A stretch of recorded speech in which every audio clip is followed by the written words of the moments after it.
অত্যাচার হচ্ছে, নির্যাতন হচ্ছে, নিপীড়ন হচ্ছে, তার একটা কারণ হলো আমাদের দেশে শিক্ষিতর অভাব নাই, কিন্তু সুশিক্ষিত আমাদের দেশে ঘাটতি আছে। প্রত্যেক ছেলেকে সুশিক্ষিত করতে হবে। শিক্ষিত ছেলেরাই আজকে সমাজকে ধ্বংস করেছে। যে বিড়ি খাচ্ছে, সিগারেট খাচ্ছে, মদ খাচ্ছে, ধর্ষণ করেছে, তারা কমপক্ষে BCS pass, BCS cadre, MA pass, তারপরে বিএ পাস করেছে, কিন্তু তাদের পাসটা হতে পারে বিয়ে, কিন্তু তাদের জ্ঞানটা অতটুক যায় নাই। তারা ঘরে বসেছিল, ফ্রি ফায়ার খেলেছিল, পাবজি খেলেছিল, আর তারা শুধু পরীক্ষার হলে তারা নকল দিয়ে মানে এ প্লাস পেয়েছে। সে কারণেই তো আজকে দেশে যতগুলো স্কুল আছে, যতগুলো কলেজ আছে, প্রত্যেকটা কলেজে যতগুলো আপনারা দেখবেন শিক্ষক আছে, প্রতি মাসে একটা করে অনুষ্ঠান করা হয়, তার নাম হলো সাংস্কৃতিক অনুষ্ঠান। সে অনুষ্ঠানে ছাত্রী কাপড় পরে শিক্ষকের সামনে কত নোংরাভাবে নাচে। এটা কি আদর্শ হতে পারে? শিক্ষক মানে পিতার সমতুল্য, আর একটা শিক্ষকের সামনে ওই ছাত্রী নাচিচ্ছে আর শিক্ষক তালি দিচ্ছে আর বাহবাদ জানাচ্ছে। আমি আপনাদেরকে স্পষ্টভাবে বলতে চাচ্ছিলাম যে ওই সব প্রতিষ্ঠান থেকে আজকে সন্তানকে বের করে আনতে হবে। আপনার সন্তান আদর্শ শিখতে পারবে না, আপনার সন্তানকে ওখান থেকে আপনার সন্তানকে নষ্ট করে দেওয়া হচ্ছে।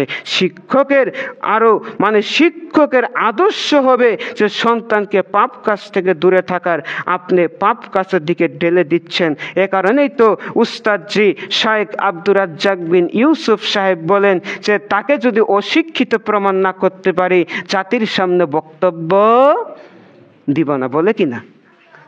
সম্মানিত উপস্থিতি, অশিক্ষিত তো না হলে একটা টিচার বসে আছে, ছাত্রী উলঙ্গ অর্ধ উলঙ্গ কাপড় পরে নাচছে, আর শিক্ষক পকেট থেকে টাকা দিচ্ছে আর তালি দিচ্ছে। শয়তান। সম্মানিত উপস্থিতি, আমরা সন্তানকে দোষারোপ করার আগে সর্বপ্রথম যাকে আমরা দোষারোপ করব তার নাম পিতা। আমরা পিতা নই, আমরা বাপের মতো নই, আমরা হচ্ছে ভাইয়ের মতো, চাচার মতো। চাচা ভাতিজাকে বলছে এই এটা করিস না, চাচা করব না, শেষ, এই পর্যন্তই। কিন্তু পিতা থাকতে হবে কঠোর, যে আপনার চোখের পলকে পলকে আপনার সন্তান ঘুরবে, আপনার চোখ এড়াতে পারবে না। আপনার সন্তান সকালবেলা কাঁধে ব্যাগ নিয়ে যাচ্ছে, আবার ঠিক 3টা দিক দিয়ে চলে আসছে, আপনি মনে করছেন আমার সন্তান হাইরে পড়ছে গো, কিন্তু শরীর দিয়ে দেখা যায় সাদা পাওয়াটার বুঝেন, ও ক্যারাম খেলে এসেছে, ও ক্যারাম খেলেছে। হাসেন, লজ্জা করেন আমাদের। আমরা কোন জাতি?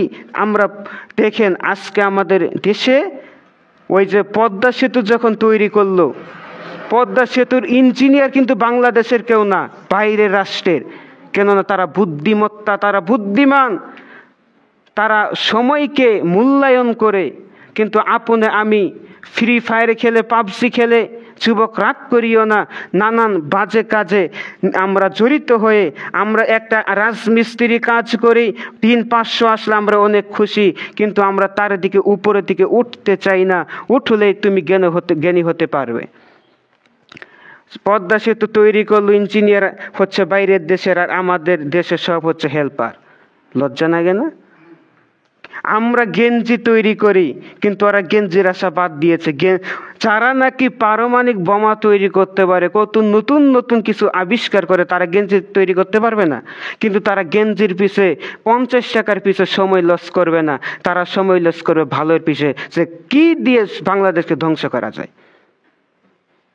আজকে আপনার সন্তানের গায়ে থাকবে সাদা সিধা পোশাক, আর আপনার সন্তানের গায়ে থাকে শাকিব খান লেখা, মানে শাকিব খানের ছবি থাকে, ময়ূরের ছবি থাকে।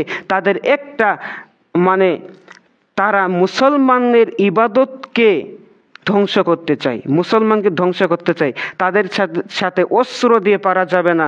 তাদের ভিতরে আবু বকরের আদর্শ আছে, তাদের ভিতরে উমরের আদর্শ আছে, তাদের ভিতরে উসমানের আদর্শ আছে। তাদের সাথে অস্ত্র দিয়ে পারা যাবে না।